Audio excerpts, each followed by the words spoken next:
resting as the recognition of ourselves as open awareness, we find the nature of that to be naturally allowing and naturally welcoming and naturally accepting just by its nature without anyone having to do it. Awareness, the final frontier. This is Awareness Explorers.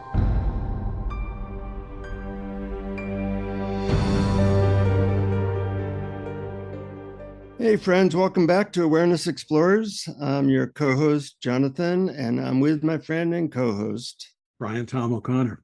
And we have another guest who I, as usual, know almost nothing about, and Brian has spent the last several years following him around. I'm kidding, of course. But I have heard some interesting things. I'm looking forward to talking to Alex Shailer. Is that how you say your name, Alex? You did a good job. That was pretty good. I love your bio. You have the best beginning bio of anyone we've interviewed. It says, Alex is the name of an apparent person that consciousness is appearing as. That should be the beginning of all the bios that we have. Anyways, he calls himself a non-duality informed coach, although he recognizes all labels to be descriptions and never encapsulate the ultimate truth. We could throw that in every bio too. Several years ago, he decided to become what we call a coach, which is not advice giving, as many people think, but involves asking powerful questions to co-facilitate rapid life transformation. Over time, Alex's practices evolved into co-creating deep emotional shifts, profound revelations, and awakenings with his clients through a variety of powerful modalities under the coaching umbrella term.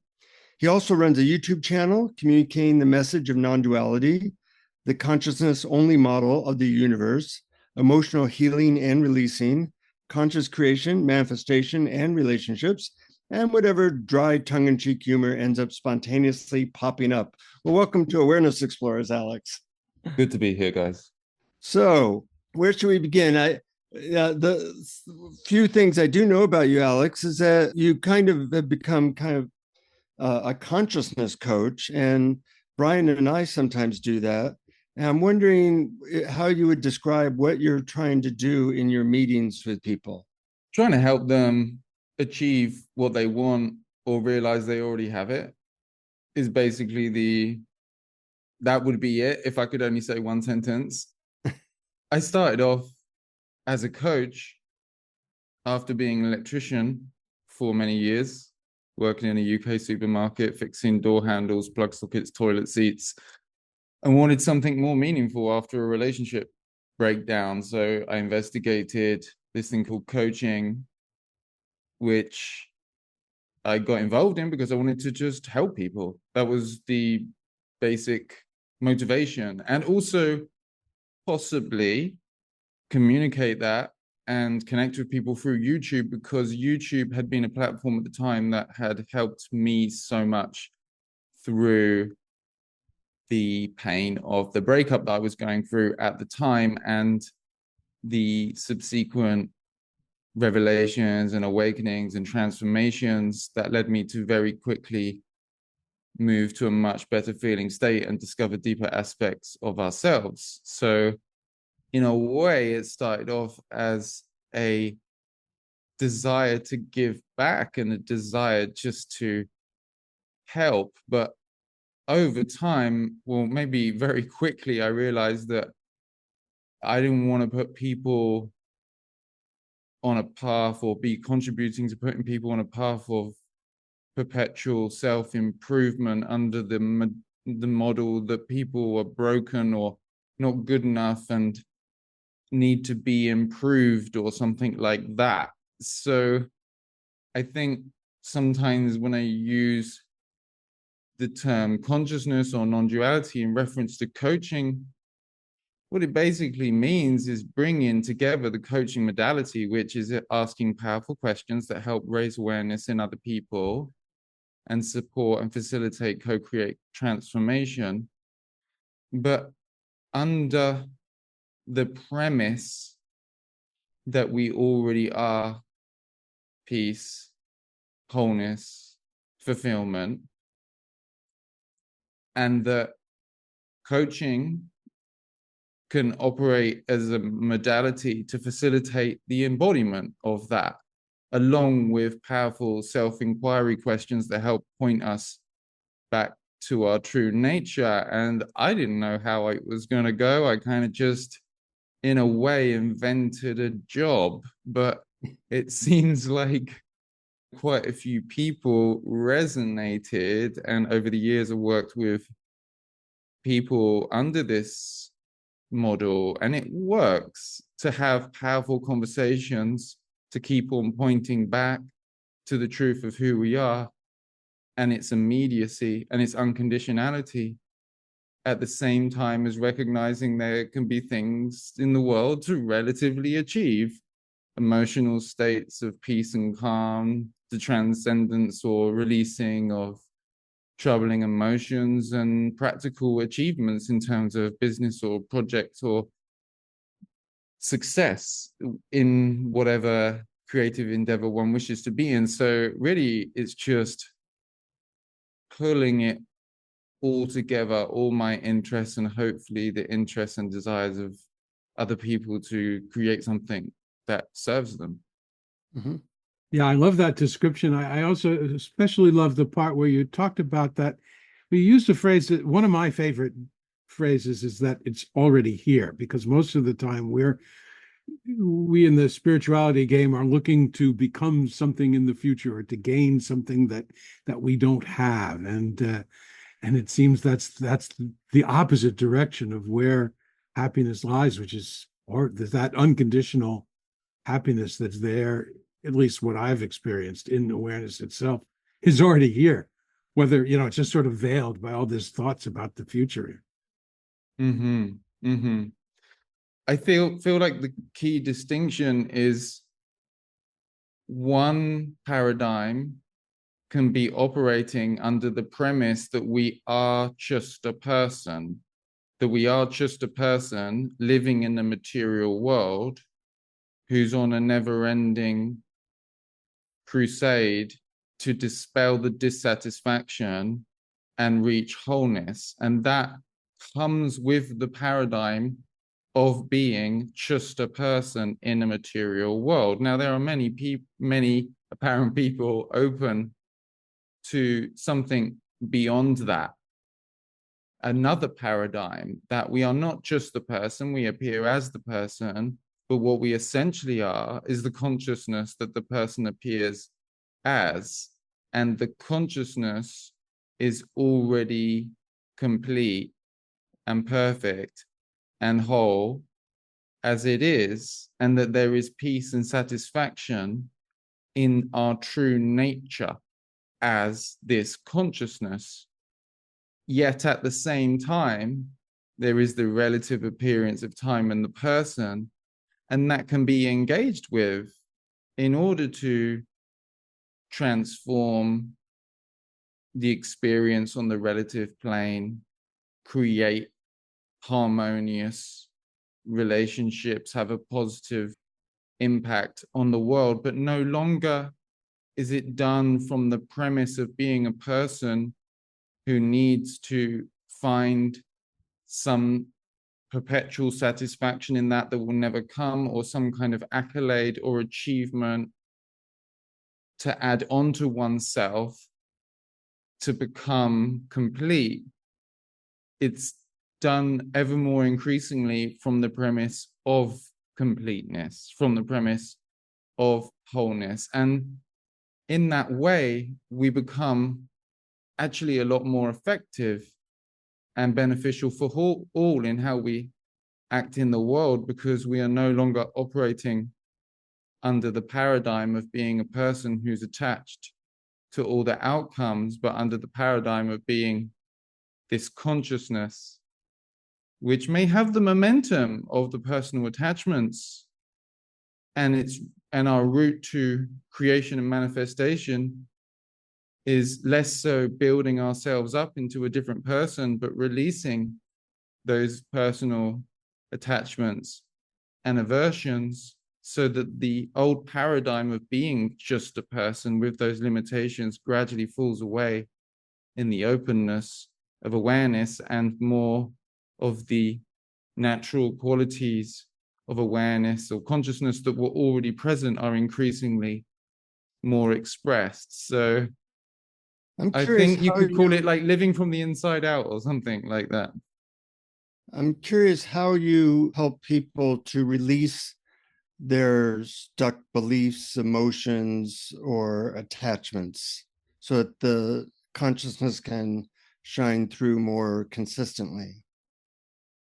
The contracted emotional energies, and just to context, we're not labeling these as right or wrong, they just are, appear to be located somewhere in the body area or have a correspondence with the body-mind system in terms of perhaps locations in the deep brain, the nervous system, the muscles, or even an etheric emotional body. And they are felt and experienced primarily through the interoceptive sense, which is the feeling sense, the feeling of the body from the inside. And our emotions tend to get stuck in the system, therefore not flowing through, therefore repressed and suppressed, and therefore causing physical discomfort and fueling personal and sometimes destructive thinking. They get suppressed through different forms, through not having the capacity to process our emotions. Under this, in the context of this conversation, maybe the most relevant would be identification to and belief in the separate sense of self in the mind, listening to and believing all the thoughts, which has our attention in the thought space and not with our emotional body and the feeling sense. And so therefore bringing the attention, relaxing the attention back from just the personhood and the thinking to this wide open space of awareness in which the feeling sense appears, and fully feeling those emotions and being able to experience them in the context of safety, in the context of this conversation, the existential safety of the recognition of ourself as awareness, which is undisturbed and imperturbed by all emotional energy.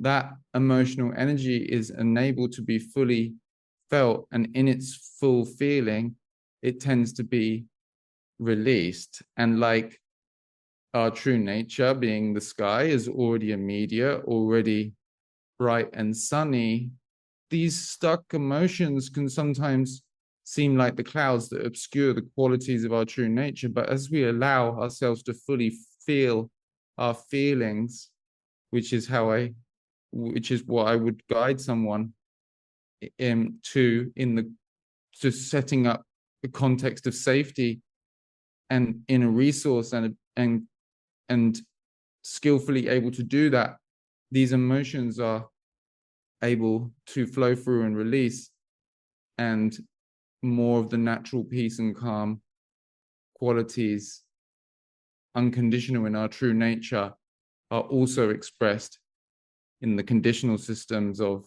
our nervous system and our thoughts in terms of feeling calm in the body and mind. And that's been my experience and my journey through emotional healing and releasing, and many of the clients that I've worked with as well.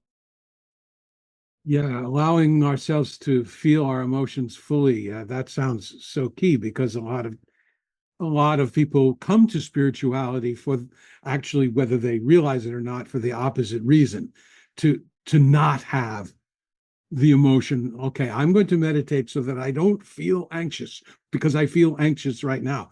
And just as you said in your experience, in my experience, when I do that, I stop and I realize, hey, wait a minute. You're meditating now so that you don't have the feeling that you have, or I'm meditating now so I can get back something I had yesterday. And when I drop both of those, it's like, oh, it's such a relief. There's a laughter behind it when you stop trying to control experience. Yeah, it's so counterintuitive. And in fact, we find that control to be in the idea and belief in being a person who needs to control, when the attention is relaxed back from that and we rest as open awareness, we find open awareness has a natural quality of allowing. Like on one level, we can relatively say we can allow ourselves to fully feel our emotions. And I should add that there are relative processes that can help catalyze this, that I may help guide people with, that is beyond just fully feel your emotions and feel safe. There can be processes that can facilitate this. However, yes, we say relatively we allow and accept and fully feel our emotions, but from the non-dual perspective and resting as the recognition of ourselves as open awareness, we find the nature of that to be naturally allowing and naturally welcoming and naturally accepting just by its nature without anyone having to do it. So part of it is about bringing these, the ultimate truth together with the relative processes. On one level, we engage with our emotions through that counterintuitive thing of not trying to transcend them, but actually allowing ourselves to fully face and experience them. At the same time, we can recognize ourselves to be the space of awareness in which they naturally flow through. And in resting more and more as our true nature, as awareness, they are allowed to flow through more naturally, more rapidly, more efficiently, processed and released. So more of the peace and calm and love and compassion and wise action of our true nature is ever increasingly experienced in the personal realm. Don't you think, Alex, that sometimes people, I'm a psychotherapist by training, that they can get stuck in certain emotions? Psychologists will sometimes say, feel your emotions, don't resist them. But that, in my experience, for some people can be a rabbit hole they go down and they never quite get to the non-dual awareness and flowing state. And if and when that happens, first of all, have you seen that? And if and when that happens, what do you do about it? Being stuck in a feeling or stuck with an emotion. Yeah, yeah. You could call it depression or grief, or some people just get stuck feeling anxiety all the time. There are probably multiple factors that can contribute to any feeling state, which seems to be, how should we say, more consistent. In my experience, much of its source could be or would be in, for whatever reason, the continuing of belief and identification with the thinking and the apparent self in the mind, because that's what is where, if we stay with our attention, we are not fully feeling the interoceptive sense and our emotions and able to process. And that is also where we can go perpetually round forever on a story about me and my life and my situation. However, we have to recognize as well, on the human level, there can be multiple impacts. There could be environmental impacts. There could be nutritional impacts, biological. The states of the body and nervous system can contribute to how we might feel, or how we might feel consistently beyond just I'm believing in the mental stories, or I'm not fully feeling the emotions and enough. But I think that's where we should at least start, to see if there's a possibility of really pointing to our true nature in a loving and compassionate and open way, so that one can move through being apparently stuck in something by realizing they can never truly be stuck in something, because they are the space, they are the consciousness in which that appears. And that recognition is the basis for your podcast, and the I would say probably the most powerful doorway to potential transcendence, if there is one. Mm-hmm. That's certainly my experience. I find that barring any biological or nutritional basis for my feelings, it's the continuing of the story that feeds them and keeps them going.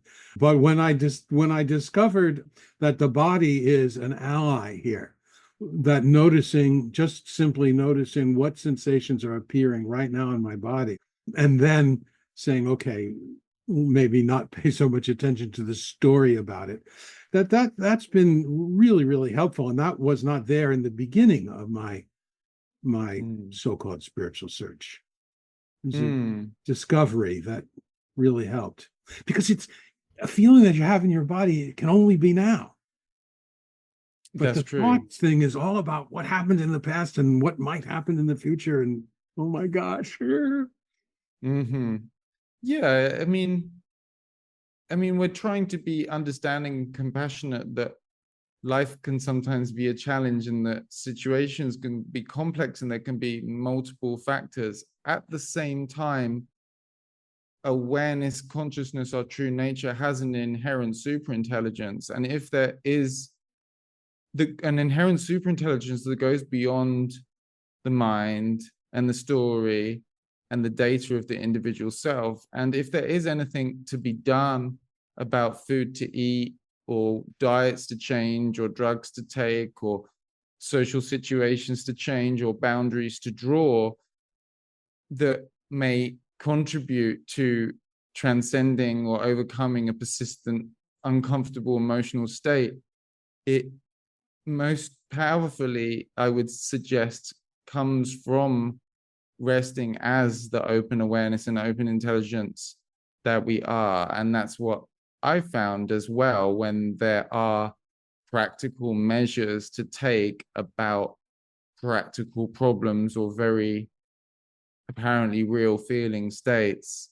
Usually the solutions and answers come from, yes, on one level, using the intellect and skill and the mind to be intelligently thoughtful about things, but realizing that it's not the dominating force here, and that awareness has dominance over all appearance. And so when we rest more and more so as awareness, the data and the things to do tend to become more and more increasingly apparent spontaneously.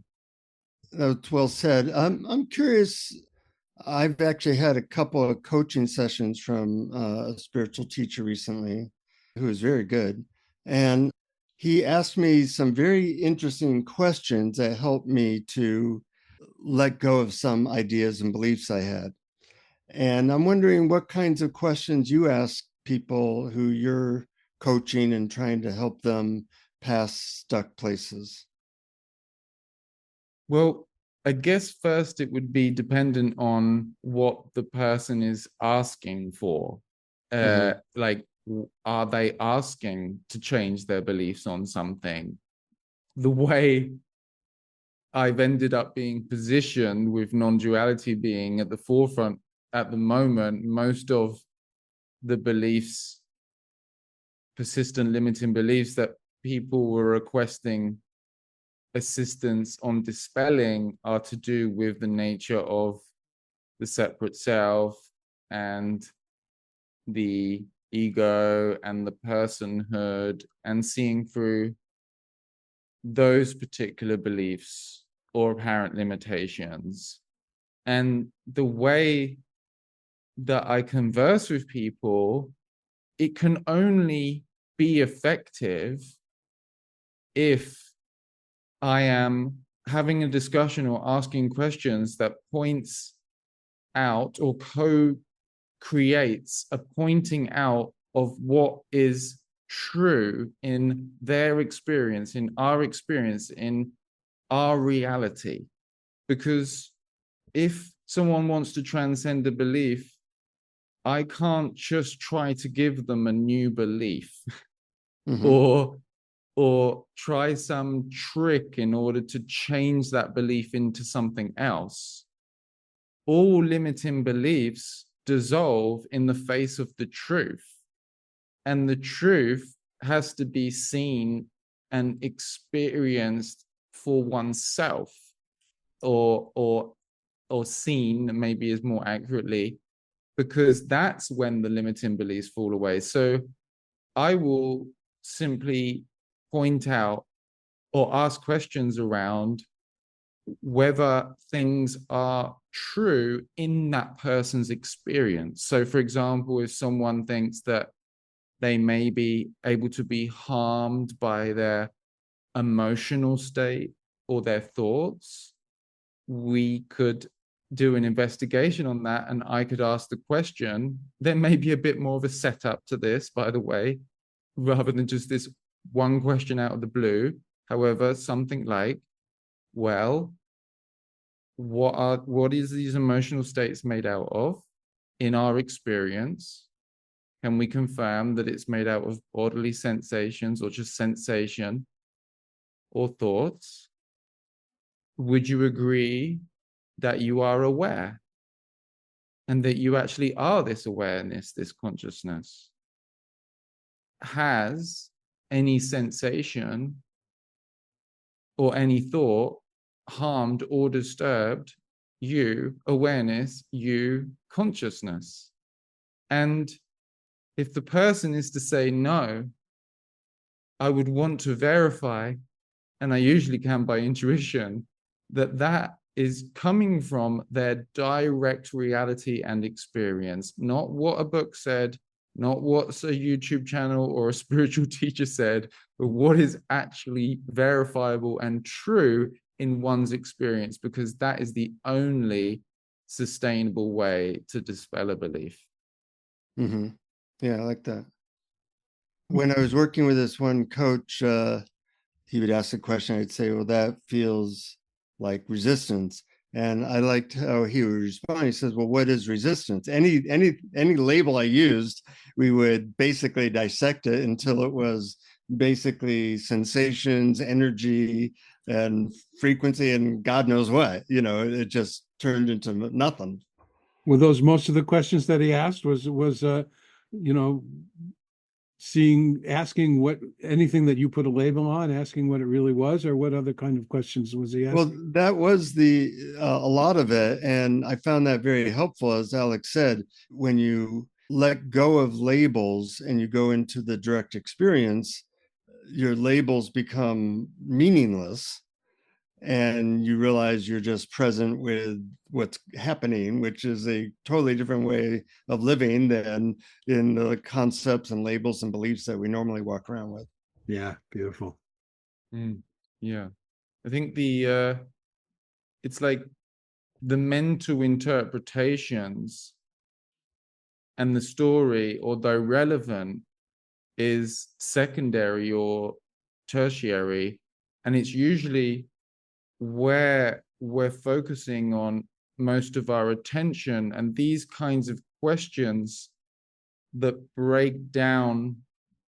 break through those interpretations to our raw, direct experience of reality usually have the experience or feeling processed more effectively, because even biologically, we are in a way accessing deeper parts of the brain, because I would suggest that most of our troublesome experiences come from particular uncomfortable feeling states. And although there's a lot about how the story creates the suffering, and an identification with that creates the suffering, and there's the recognition of that if, for example, one is traumatized, whether regardless of whether or not you have a story going, you have a perpetual background discomfort and pain in the body. That's an extreme example of unprocessed emotions, but we all have possibly more, most of us may have a background degree of unease. Now, if we're only dealing with our interpretations on a biological level, we're only dealing with the prefrontal cortex, where the thinking reside, or whether there is a correspondence with the thinking, whereas actually the way we feel has more of a correspondence with the limbic system and the nervous system, and that is accessed through the feeling sense, the interoceptive sense. So when we pierce through the story and get to our direct experience, either of energy or sensation or whatever we want to call it, actually we're enabling a lot of deep processing to go on, and a lot of experiences to move forward in time and to flow through this awareness, and is also now becoming the whole basis for healing modalities like somatic experiencing, EMDR, brain spotting. All these modalities are recognizing there is limitations in just working on the cognitive level, and that actually there's a healing that is facilitated through creating a space for the body and mind system to natural healing ability to work its magic by withdrawing our attention from just the cognitive landscape and trying to negotiate with all the thoughts and fix it from that level, come into a recognition of ourselves as aware spaciousness, our feeling state, and allowing things to process. Mm-hmm. Wonderful. Yeah. That's actually explains a lot, and in a way that's a very optimistic way of looking. I mean, optimistic in the best sense. And I never really thought of it in those terms, but as you were describing it, it felt true inside. It felt like something was getting reorganized inside as the stories relax, as the direct experience comes into the fore, and the background of awareness actually becomes identified with. You know, I do a lot of, you don't know this, Alex, work with people while they're on the drug MDMA or ecstasy. And most of that work involves creating a safe enough space so that they can feel and process stuck feelings. And I have found that if people can do that, that they naturally heal. It's like this backlog has now been completely digested, and now they can move forward. And you don't need MDMA to do that. It's just that drug helps people to feel safety. So feeling completely safe with one's feelings is certainly a big part of this. And I'm wondering if you have any particular things that help people to get to that place where they can completely be okay with sometimes feelings of discomfort. Yeah, that's such an important thing. I mean, through work with modalities like you've mentioned, and I think like you've suggested, a big part of that, like you've suggested, is that it's creating in one way, perhaps pharmacologically, and also obviously with the, I don't know if you call it a client therapist relationship or whatever you'd call it, is creating that context of safety in order to feel and process the feelings and move the experiences forward in time. So yeah, it speaks to exactly what we're pointing to. And so modalities, whatever they are, can be used, and there is creating relative safety through environmental safety, social safety. I could talk more about that, but I think that conversation has already been had by more of like the therapy world. There's really good information out there about how to create relative safety and inner resources, which I talk about in my material and go into more detail on. But perhaps even more relevant for this podcast and conversation, I like to umbrella the whole thing in the possibility of existential safety in the recognition of our true nature as consciousness, as awareness, because relative safety in the relative world is crucial and important.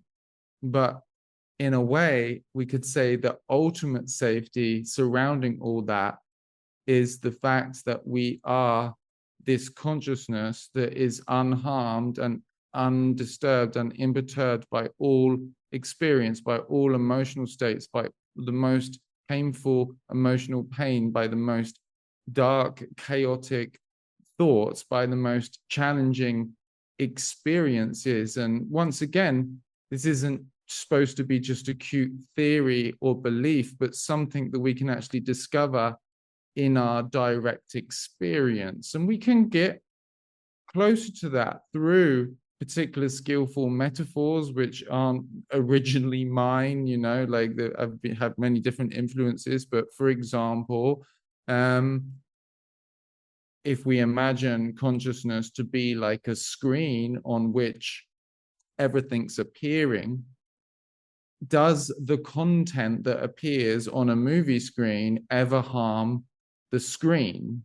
Even if atom bombs were to go off in the movie, or the characters are running around having a terrible, chaotic time, or there's unicorns and rainbows and wonderful things happening and the characters winning the lottery, the screen itself remains completely undisturbed and unchanged. And so we can use that metaphor to look at our direct experience, ask ourselves, am I aware? Am I present? Am I essentially this consciousness? And has this consciousness ever been disturbed or ever been scathed or stained by my emotional experience, thought experience, or circumstantial experience? And I don't know about you, but when I investigate it and when I ask all of my clients, we all eventually come back to the answer, no. Yes, the body may have changed in the appearances. We age, the bones get a bit creaky. Yes, our thoughts about things have changed. We may have been even feeling in the last few years a bit more uncomfortable in the body and a bit more emotionally uncomfortable than we previously did. However, this just sense or presence of beingness, or this screen of awareness or consciousness on which everything appears, is this imperturbable, unchanging medium or space as which everything appears, which is existentially safe in that way.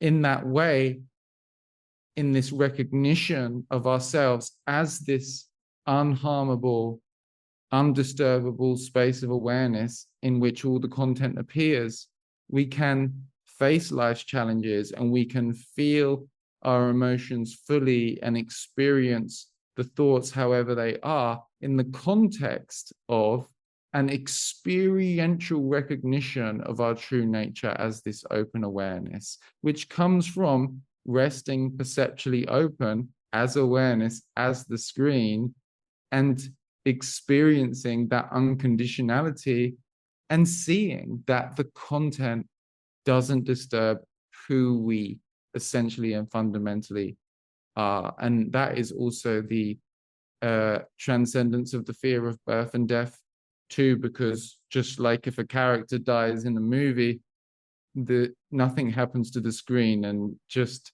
how if our personal body may die, our presence of consciousness that this appears at will remain undisturbed and timeless and ever present. And we can verify that in our experience through this recognition. Yeah, that's a beautiful summary of what I think is really the most important. aspect of all of this that we're talking about. I love the screen analogy that the screen is unharmed. I love the analogy of that the sky is not affected by the clouds or the thunderstorms, and that the shift of identity from that little me to the big I, the big spaciousness, seems to be where healing happens. And I've always thought of emotional healing as not something that you get from out there and you bring in, but something that happens by itself when we get out of the way. Mm. Yeah. When we get out of the way, or we realize that we are not the one who's in the way in the first place. Even better. Yes, right. There's something else I wanted to ask you about, just shifting slightly, because one of my favorite videos of yours was the one that's called The Anti-Law of Attraction. And I just want to preface the question with a little bit of my experience, because many decades ago, a friend, I was in the cabaret world. We were both singers, cabaret singers, and she said that she started using law of attraction techniques to, get more audience members, et cetera, et cetera. And so she told me about it. I never heard of it, and I started looking into it, and with the idea that all the feelings that were bad were preventing anything good from happening in my life, and I only had to have good feelings. And so I said, okay, no more bad feelings, only good feelings. And the result was I got really depressed because Yeah. I had I'd suppressed any kind of negative emotion. So what happened was then I said, okay, I don't believe this is a crock. I don't believe in this law of attraction stuff. Then later on, years later, I noticed that when I spend time just simply being the background of awareness, being unconditional happiness itself, my true nature, that for some mysterious reason, things in the relative world seem to go better. Mm. But I wasn't actually practicing this sort of manifestation technique of envisioning the car that I want and the job that I want. I was simply just resting in awareness and as awareness. And I loved your video about it, because you say, what if this peace, gratitude, and love can't be cultivated because it's already your true nature? And I was wondering if you could share some of your thoughts about that. It's interesting, isn't it? And I probably had a similar experience at some point, as we all have times in our life where we really want some particular outcome, and so we're deep thinkers and spiritual beings, so we look to those spiritual answers which have a degree of truth in them and point to something, in the sense that visualization can be an extremely powerful tool. I still do it a lot now, but it's not so much, it's more of a practical thing, as if, like, I'm sure, like, when you created this podcast, you had to have some kind of plan or vision at some point.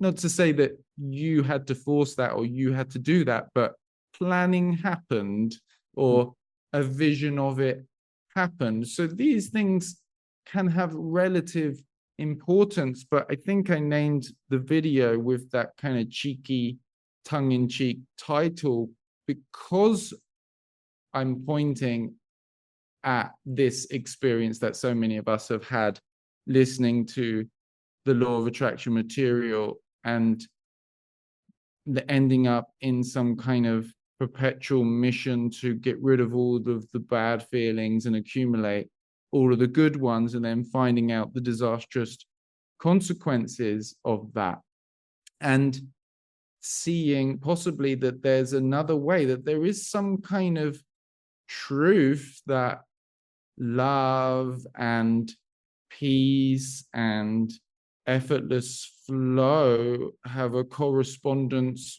with what manifests harmoniously in our reality. But this is not so much something that we have to brute force our way into, or gather all the good emotions to get into, or transcend upwards into a high vibration or robotically chant affirmations until we create this state within ourselves. I've tried all of these things, they don't work. What if it's inherent in actually who we already are? And yet those apparently low vibrational emotions are not bad or good, or they are just movements of consciousness, and they may contribute to challenging circumstances when they are stuck, when they are unresolved. But as we rest as the unconditional peace and openness of our true nature, these so-called low vibrational emotions are allowed to process and move through the system and release, exposing more and more of our natural peace and harmony, which then it may express itself in the world as harmonious manifestation. So like the anti-law of attraction really is a kind of just like it's like a pointing to a counterintuitive or backwards approach. So not so much trying to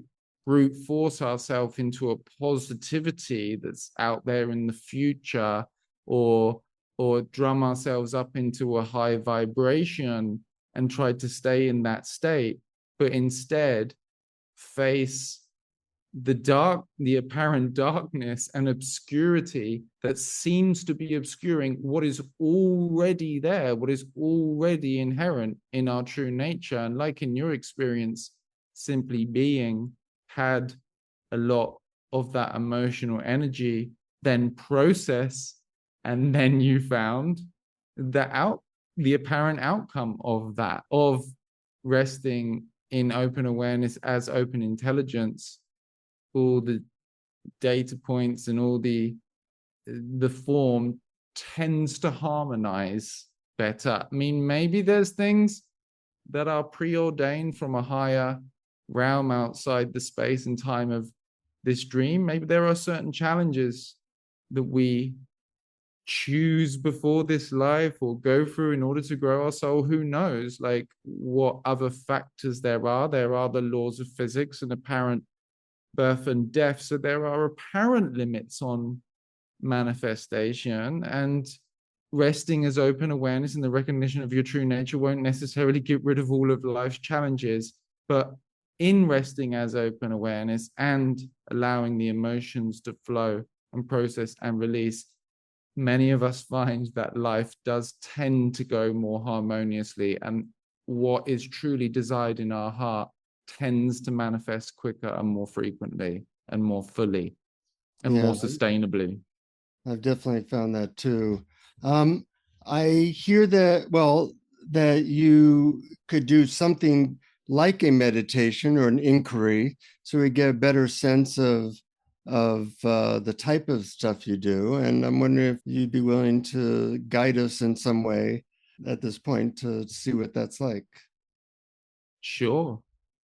I'm guessing in the context of this podcast and our conversation, it's probably going to be in the direction of our true nature and the recognition of our true nature. Not that there is any particular direction, and maybe this is where the meditation or inquiry starts, because we can notice it to be present as the basis of all experience. Could feel like I'm preaching to the converted, but I got you guys here in front of me, so I'm going to talk to you guys as if I'm guiding you, but really I'm guiding everyone here in the audience and myself as well. Just to ask the question, can we notice that we are just simply present? We just simply are present, being aware, and that there is just what's happening.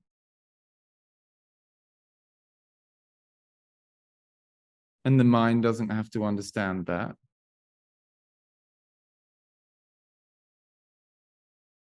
And can we notice that with what's apparently happening. There are sights, visual phenomena, sounds, perhaps the sound of my voice, but not the meaning of the words, just the pure fact of sound. Sensations in the body.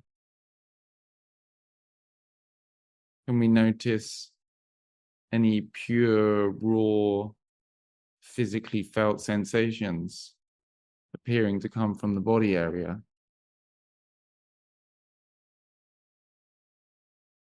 The mind may label them as tightness or tension or energy or even positive sensation, but can we get underneath all of those labels and just experience the raw, physically felt sensation?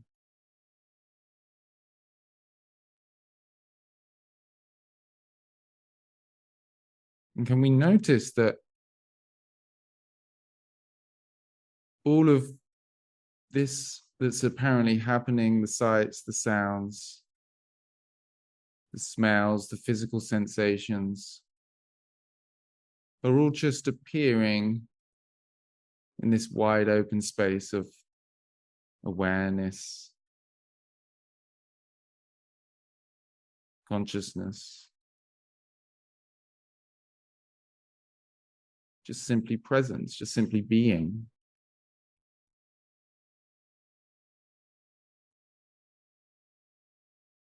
And can we notice if there are any thoughts that are effortlessly arising and disappearing without a trace in this boundless space of awareness?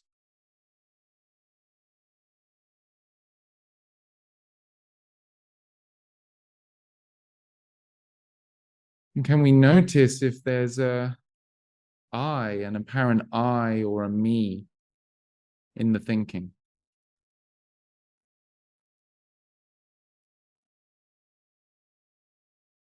What did I do yesterday? What am I going to do after this podcast finishes? I wonder what Alex is even talking about. Can you notice if there's been a momentum of believing and identifying with that I, that character in the thought narrative?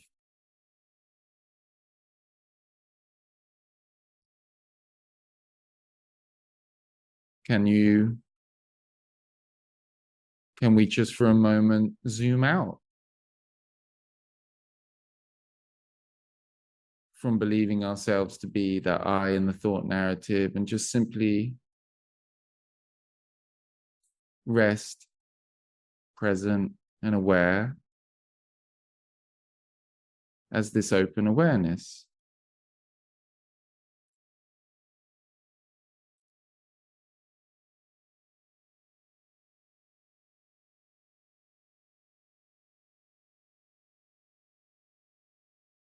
So, who's the real you? The one in the thought narrative, the character in the thought narrative, the story about you and your life and everything that's apparently happening to me and all my problems and all my desires that don't seem to be coming. Are you really that character in that podcast, in that mental story? If when you look in between the thoughts, you're still here, just as this presence of awareness, consciousness, simply being.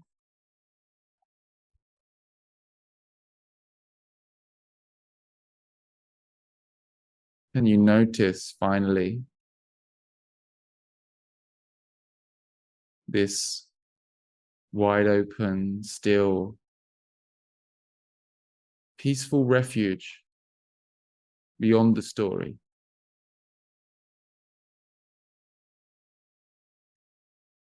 And just simply be as you are.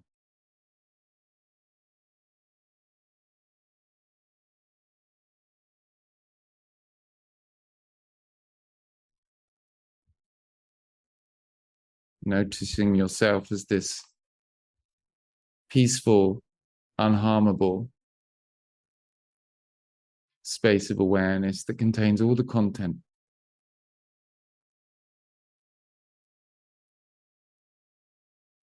Resting as this, resting as your true nature. And concluding this investigation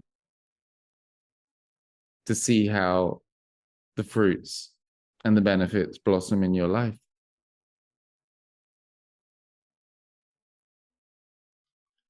It's a really sweet and direct way to guide people towards their true nature. I've had many influences. I can't take credit for all of it, but I guess we synthesize all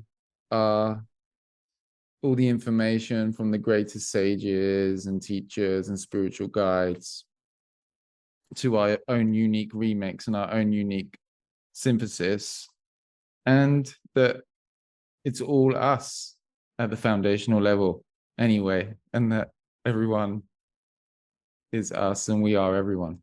Yeah. Because that's the ultimate message, right?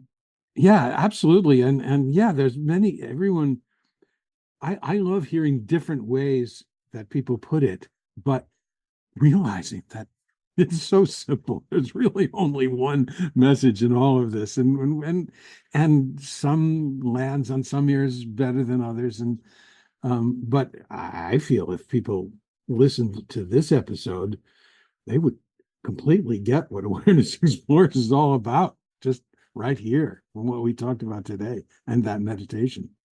Yeah. Hopefully that would be a good job done, wouldn't it? Yeah. How can people find out about you or know about your work, Alex? They can YouTube Alex Shailer, Shailer. Probably should spell that because many people don't know how to pronounce it. So Shailer, Alex Shailer, and alexshailer.com.